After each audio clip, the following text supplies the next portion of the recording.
Pakistan Nations hockey cup के final में पहुंच गया। सेमीफाइनल में फ्रांस को शिकस्त। मुकर्ररा वक्त तक मैच 3-3 गोल से बराबर रहा।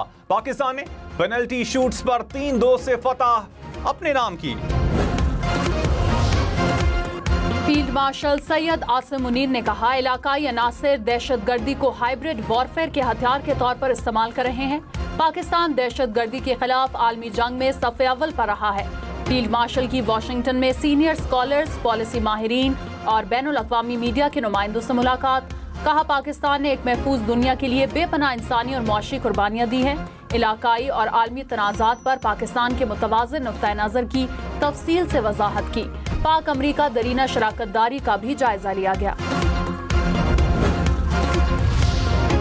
फील्ड मार्शल सैयद आसिम मुनीर ने कहा, पाकिस्तान इलाकाई कशीदगी को कम करने में फाल किरदार अदा करता रहेगा। मसाइल के हल के लिए बातचीत, सिफारतकारी और बैनुल अक़वामी क़वानीन की पासदारी की जरूरत है। फील्ड मार्शल ने खित्ते में अमन और इस्तेहकाम के लिए पाकिस्तान के गैर मुतज़लज़ल अज़्म को दोहराया। ईरान और यूरोपीय ममालिक के जौहरी मुज़ाकरात बहाल। जर्मनी, फ्रांस और बरतानिया शरीक। ईरानी वज़ीर ख़ारजा अब्बास अराग़ची जनेवा पहुंच गए। ईरानी वज़ीर ख़ारजा अब्बास अराग़ची ने अमरीका के साथ मुज़ाकरात का इम्कान मुस्तरद कर दिया। कहा, अमरीका के साथ बातचीत नहीं करेंगे। अमरीका ईरान के खिलाफ इसराइली जराइम का शराकतदार है। इसराइली जारहियत बंद होने तक बातचीत की कोई गुंजाइश नहीं।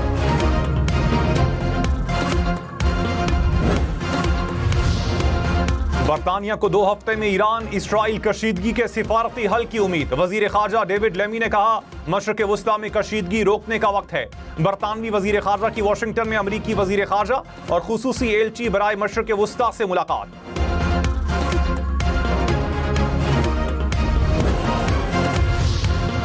ईरान के मिसाइल प्रोग्राम को भी मुज़ाकरात में शामिल करना होगा। जर्मनी ने एक और शर्त आयद कर दी। वज़ीर ख़ारजा ने कहा, यूरोपीय ममालिक ईरान से मज़ीद मुज़ाकरात के लिए तैयार हैं। जौहरी और मिसाइल प्रोग्राम पर यकीन दहानी की ज़रूरत है। एटमी हथियार बनाने के लिए यूरेनियम की आफजूदगी नहीं करना होगी। ईरानी वज़ीर ख़ारजा ने मुतालबा मुस्तरद कर दिया।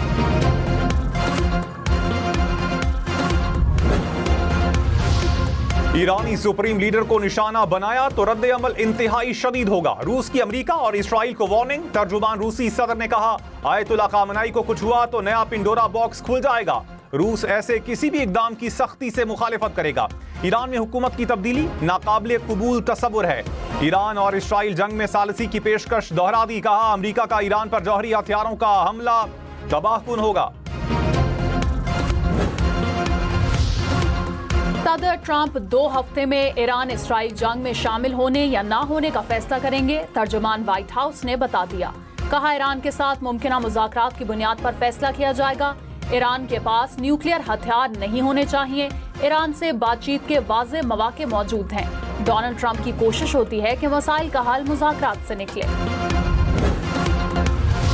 ईरानी सदर मसूद पज़ेश्कियान ने कहा, ईरान ने हमेशा अमन की कोशिश की। मुसल्लत करदा जंग को खत्म करने का वाहिद रास्ता दुश्मन की जारहियत को गैर मशरूत तौर पर रोकना है।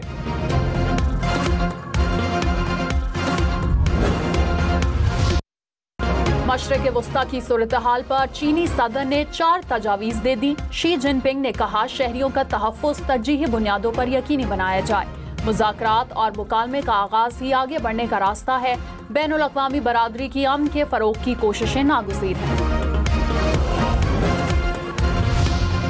ईरानी सुप्रीम लीडर के मुशीर अली शमखानी जिंदा हैं। सोशल मीडिया पर तस्वीर और पैगाम मंजर-ए-आम पर आ गया। अली शमखानी ने कहा, मैं जिंदा हूं और कुर्बानी के लिए तैयार हूं।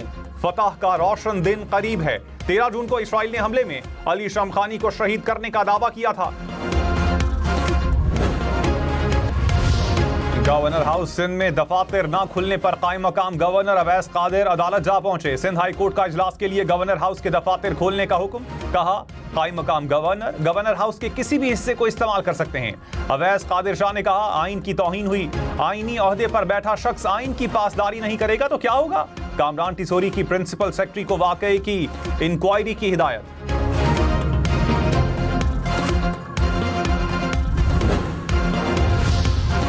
तर्जुमान गवर्नर हाउस सेन ने दफ्तर बंद होने के मामले पर वजाहत कर दी। कहा अवैस कादिर शाह को गलत फहमी हुई। इजलास में शिरकत के लिए सेक्रेटरी दाखिला, IG सिंध समेत दीगर अफसरान कॉन्फ्रेंस रूम में मौजूद थे। कायम मकाम गवर्नर के लिए मखसूस दफ्तर पेशगी तौर पर तैयार था। मरकजी दफ्तर इस्तेमाल करना मकसूद था तो बर वक्त आगाह किया जाता तो इंतजाम कर दिया जाता।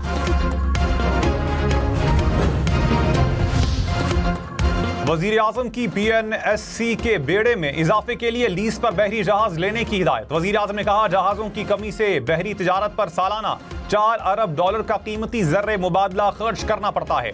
वजीर आजम की जेर सदारत पाकिस्तान नेशनल शिपिंग कॉरपोरेशन के उमूर पर जायजा इजलास। PNSC की कारकर्दगी पर ब्रीफिंग।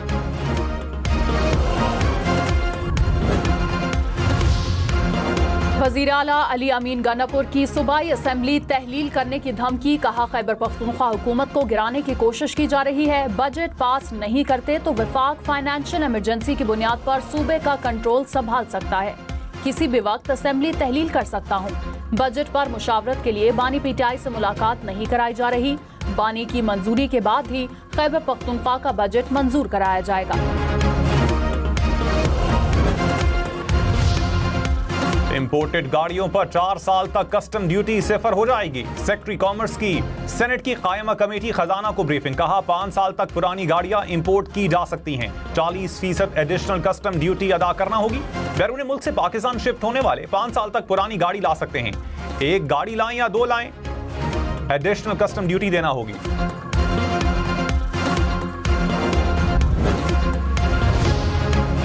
हुकूमत का 7.5 लाख टन चीनी दरामद करने का फैसला। नायब वजीर आजम इसहाक डार की जेर सदारत आला सतह का इजलास।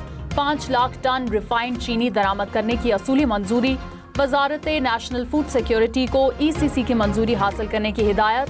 2.5 लाख टन खाम चीनी की दरामद की पॉलिसी काबीना से मंजूर कराई जाएगी। मालियाती बिल पर तहफ़्फ़ुज़ात दूर करने के लिए वज़ीर आज़म ने कमेटी बना दी। टैक्स अफसरान के इख्तियारात के मुमकिना गलत इस्तेमाल को रोका जाएगा। वज़ीर ख़जाना की सरबराही में कमेटी हिफाजती इक़दाम तजवीज़ करेगी। FBR ने कहा टैक्स दहिंदगान की गिरफ्तारी सिर्फ कमिश्नर इनलैंड रेवेन्यू की मंजूरी पर होगी। तफ्तीशी ऑफिसर को पुलिस स्टेशन इंचार्ज जैसे इख्तियारात हासिल होंगे।